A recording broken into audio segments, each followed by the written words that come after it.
Votre prénom? Julie. Julie. Là, c'est spécifique, c'est la réanimation en pédiatrie. C'est toutes les réanimations pédiatriques parisiennes qui sont en grève illimitée. On n'a pas assez de place, on n'a pas assez de personnel, on est payé une misère et on n'en peut plus. Voilà. Donc c'est pour les enfants? C'est tous les enfants qui sont dans des états de santé gravissimes et qui nécessitent des soins de réanimation. Il y a 25 enfants qui étaient atteints de bronchiolite qui ont été transférés en province depuis le début de l'épidémie. Oui. On estime que c'est hallucinant comme chiffre.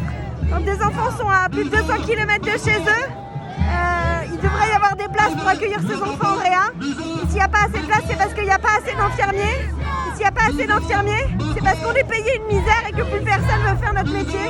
Voilà, c'est trop dur pour pas assez. Au niveau des salaires, on est au 28e rang. 28e rang de l'OCDE. Je sais pas si vous vous rendez compte, mais c'est pas bon. Il y a un moment où ça fait compliqué à gérer, quoi. Voilà. Vous avez vu, ça s'est dégradé depuis quand en fait? Moi, je travaille que depuis 2 ans. Pour vous, pronchez-vous, ça fait 2 ans pour vous? Non, mais ça fait déjà plus un certain temps? Bah, pour la pédiatrie? Je pense, la pédiatrie. Vos collègues ont dû vous en parler? C'est passé mes collègues. On était un petit peu protégés jusque-là et maintenant on se rend compte que même la pédiatrie et les services de pointe ont les mêmes problèmes que l'hôpital. Ça date de combien de temps? 2 ans, comme un peu plus? Moi, que je travaille. Ou que vous avez des soucis par rapport à... Soucis, ça va crescendo en fait et là on a un point où c'est plus possible de refuser des enfants en réanimation. Et jusque-là, jusqu'à l'année dernière, c'était pas ça. En fait, on arrivait encore à combler les places, mais là on n'y arrive plus. C'est de bien en pire, quoi. Maintenant, c'est... Parce que plus personne veut faire ce métier-là, quoi. Oui, en plus. C'est trop dur, en fait. Donc vous êtes en sous-effectif. On est tout le temps en sous-effectif. Et c'est compliqué pour vous parce que vous avez beaucoup de choses à faire, quoi. Beaucoup d'heures de travail. On est sous l'eau.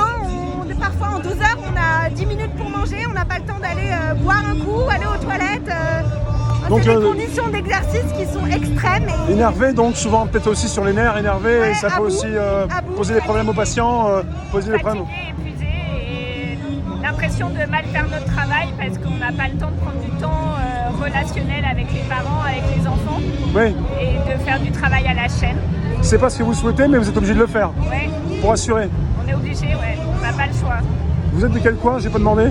Moi, je suis de Debré. Et vous travaillez où, je veux dire? Réanimation pédiatrique de Robert Debré, à Paris. Merci, à Paris. Et là, à Trousseau, à Paris, réanimation pédiatrique. Et là, il y a Necker aussi, on est tous ensemble. Donc vous avez les soucis communs, les mêmes revendications. Exactement. Et ça ne date pas d'hier, donc ça fait quand même un certain temps. Ouais. Vous m'avez dit 2 ans, vous, parce que vous travaillez depuis 2 ans, mais ça fait beaucoup plus de temps qu'il y a des soucis par rapport à ça. Ça se dégrade depuis des années et c'est en partie à cause des politiques qui ont été menées depuis une dizaine d'années.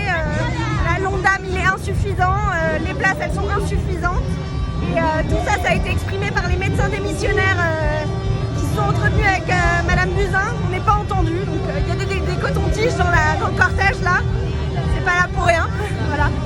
Merci beaucoup, mesdemoiselles, mesdames. Merci. Merci. Bon courage pour la suite. Hein. Ma chaîne, c'est Réservoir Abs, YouTube, RES, ERVOIRA, PPS, Réservoir et après A2PS. Okay. YouTube, direct. Okay. Merci.